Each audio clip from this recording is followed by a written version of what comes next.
আসসালামু আলাইকুম। আমি এখন বানাচ্ছি একদম অন্যরকমের একটা ডিম রান্না। এটা যদি বিদেশি রেসিপি, তৈরি করা খুব সহজ, খাইতে যে কি মজা একবার বানালেই বুঝবেন।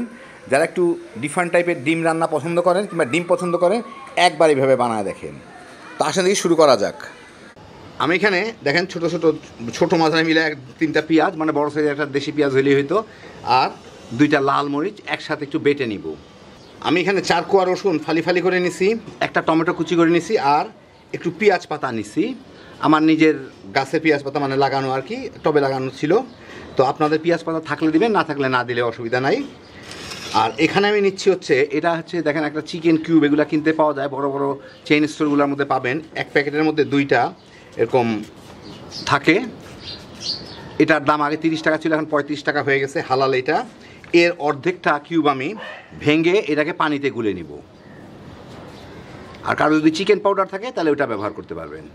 আরেকটা জিনিস আমি এতে ব্যবহার করতেছি, এটা হচ্ছে বিন স্প্রাউট। দেখেন, এটা বিন স্প্রাউট, মানে মুগ ডালের, অঙ্কুরিত মুগ ডাল। এগুলো আপনারা বড় বড় চেইন স্টোরে পাবেন, কিংবা গুলশান টুলশান বিভিন্ন জায়গায় পাবেন। যারা সাধারণত ক্যাপসিকাম কিংবা এই টাইপের সবজি বিক্রি করে, তাদের কাছেও পাবেন। আমি একটা ছোট কড়াইয়ে একটু তেল গরম করে এর মধ্যে 3টা ডিম ভেজে নিব।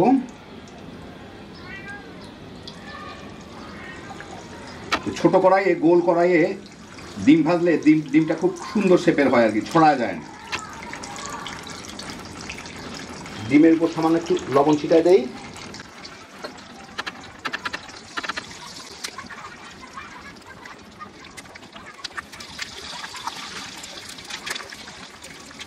হয়ে গেল। ডিমের কুসুমটা কাঁচা থাকলেও কিন্তু ভিতরে কোনো ক্ষতি নাই, কারণ পরে আমার ডিমটাকে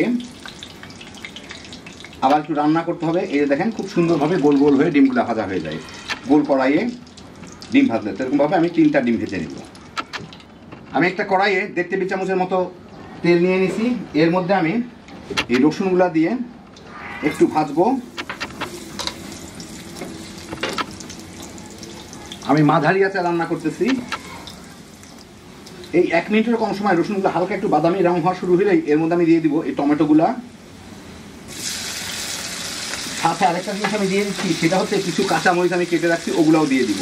দিয়ে এর সাথে একটু হালকা করে ভেজে নিব। টমেটোগুলো না গলে কিন্তু একটু নরম হয়, এই পর্যন্ত আর কি। এইটা মিনিট খানেকের মতো ভাজা হয়ে গেছে। এখন এর মধ্যে আমি দিয়ে দিচ্ছি ওই যে মরিচ আর পেঁয়াজের পেস্টটা করছিলাম, সেই পেস্টটা দিয়ে দিয়ে এর মধ্যে দিয়ে এখানে একটু ভেজে নেব, পেঁয়াজের কাঁচা গন্ধটা চলে যাওয়া পর্যন্ত। আমি কিন্তু এখনও লবণ দিই না, এখন লবণ দিলেই টমেটোটা গলে যাবে। টমেটোটা আমি একটু আস্তে আস্তে চাই আর কি। এই মিনিট 1.5 মতো পেঁয়াজটা ভেজে কাঁচা গন্ধটা চলে গেলে, একটু ভাজা ভাজাও হয়ে গেছে, আমি এর মধ্যে দিয়ে দিচ্ছি আধা চা চামচ গোলমরিচের গুঁড়া। এর সাথে একটু নাড়াচাড়া করে নিই, গোলমরিচের ফ্লেভারটা আসার জন্য। একটু ভাজা ভাজা হলে ভালো ফ্লেভার আসে। এই আধা মিনিটের মতো নাড়াচাড়া করে এর মধ্যে আমি দিয়ে দিই এই যে চিকেন কিউবের অর্ধেকটা আমি গোলায় রাখছি একটু পানিতে, ওইটা দিয়ে দিব। স্বাদ মতো একটু লবণ দিয়ে দিব, কারণ আমি লবণ দেই নাই। আর একটু পানি দিব, যতটুকু আমি ঝোল রাখতে চাই। খুব বেশি ঝোল হয় না এতে, যাই হোক সেই জন্য অল্প একটু পানি দিলাম। দিয়ে এইটাকে আমি একটু বলকে এনে নিই। বলকে আনার পরে মিনিট 2 জাল দিই। খেয়ে দেখতে হবে লবণ টবণ ঠিক আছে কিনা, শুধু লবণটাই ঠিক আছে, হ্যাঁ চলবে। এই ফুটে ওঠার পরে মিনিট 1.5 মতো জাল দিলাম। এখন আমি এর মধ্যে দিয়ে দিব ভেজে রাখা ডিমগুলা।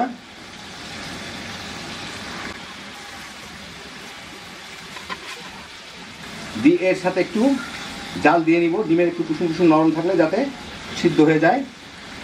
আমি চুলার জালটা মিডিয়াম আর লোয়ের মাঝামাঝি নিয়ে যাই, অল্প আছে জাল দেই, যাতে ঝোলটা অত শুকায় না যায়।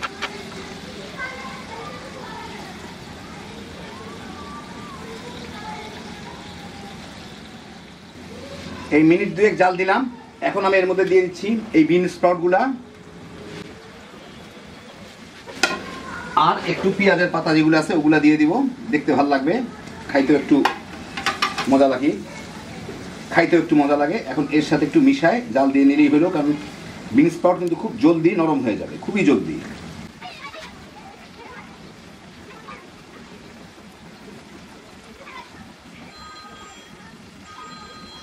দেখেন না, অল্প একটু মধ্যেই বিন স্প্রাউটটা নরম হয়ে গেল।